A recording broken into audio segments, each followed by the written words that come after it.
Hello everyone, and welcome back to the channel.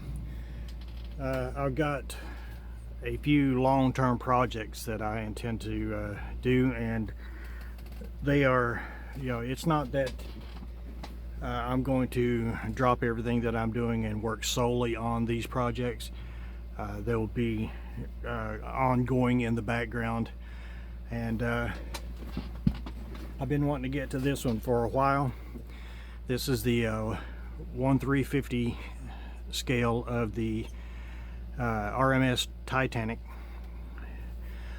It's going to get lights and everything. It's going to get wood decking. It's going to get photo etch railing. I'm not going to go nuts over the photo etch. I am going to do, like I say, the photo etch railing and probably the cranes. I have to look and see what the kit parts look like. I started getting the photo etch for it, and I got this, and to tell you that I will not be using these because this is the windows, and I'm sorry I had to get so far back from this thing, and you can see the window frames. Yeah, these things are tiny. Just to give you an idea, everybody knows what a number 11 bleed looks like, so just give you an idea how small these things are. So what it requires you to do is cut out the windows and stuff, and I'm using this as a pointer. Requires you to cut out the windows and all that, and from what I've seen, it is not, the stock parts are not that bad. So I will, if I feel the need to replace some, then I've got this to use. Like I say, I'm going to get the set for the railing, and I am going to get the set for the I'm going to look at the set for the cranes. I'm going to look at the cranes that are in the kit and everything, and then if I feel the need to replace the cranes, then I will get the set for the cranes as well. Like I say, it's going to get the wood decking, and then it's getting lights, and I've already kind of sort of started on it. You can see that I've gone through and drilled pretty much all the holes out, and what I'm going to do is I've got to go back in and make some of them a little larger and clean them out good and everything, so the light will pass through through like I want it to. It's not getting any kind of bright white lights. They didn't have fluorescent lights in the time of the Titanic. It sank in 1912. So it's all getting warm white LED strip tape and LEDs to represent the incandescent bulbs that they would have had. But yeah, like I say, I've been wanting to get to this for a while. I'm going to start working on a display case for it, which I'm going to use plexiglass, for the sides of it and everything. Making the display case is going to be like 36 inches long. This is only 30 inches, a little over 30 inches. So I'm gonna have room on both ends for it. I don't want it to be jammed in there, so that I'm gonna make the display case about 36 inches, 10 inches across, and probably 12 to 15 inches tall. I got to take an overall measurement to see exactly. I'm thinking it's gonna be 15 to 16 inches tall, but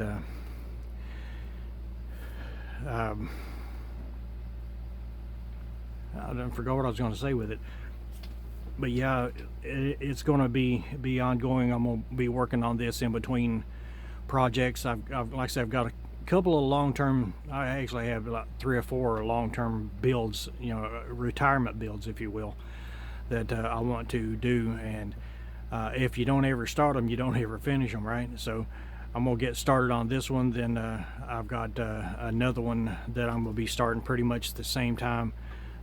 I've already told a couple of friends about the next one, and I'm not going to put it in this video, but I'll do another video on it later.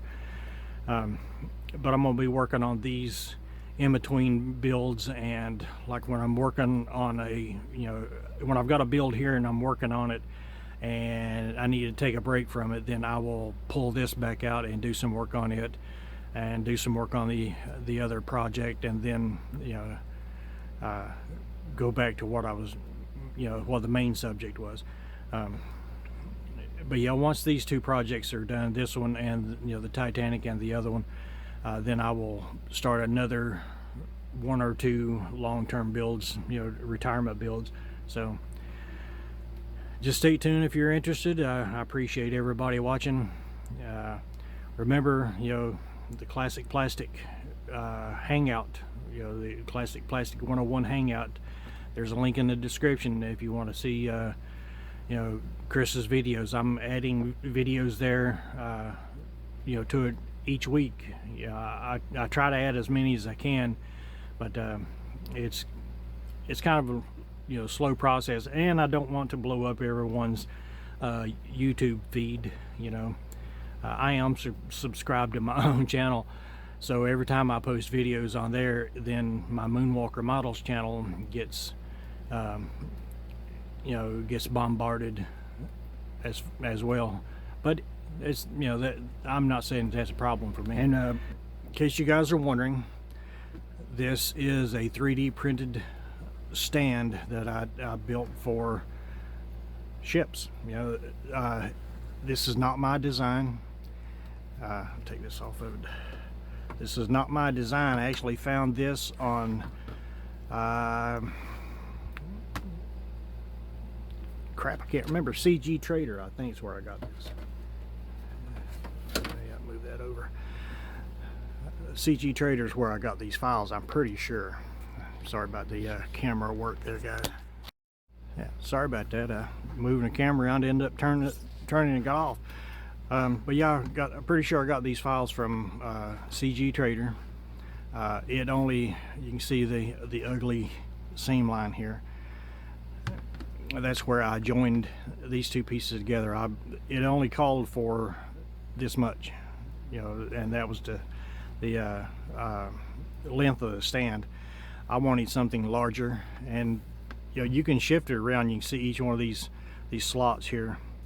If you wanted to go wider, you got one on each end, and then the one that's in, you got another one right next to it. And I mean, there's several adjustments on it. So you can go this wide with it, or you can go this wide with it. So, and it's pretty universal.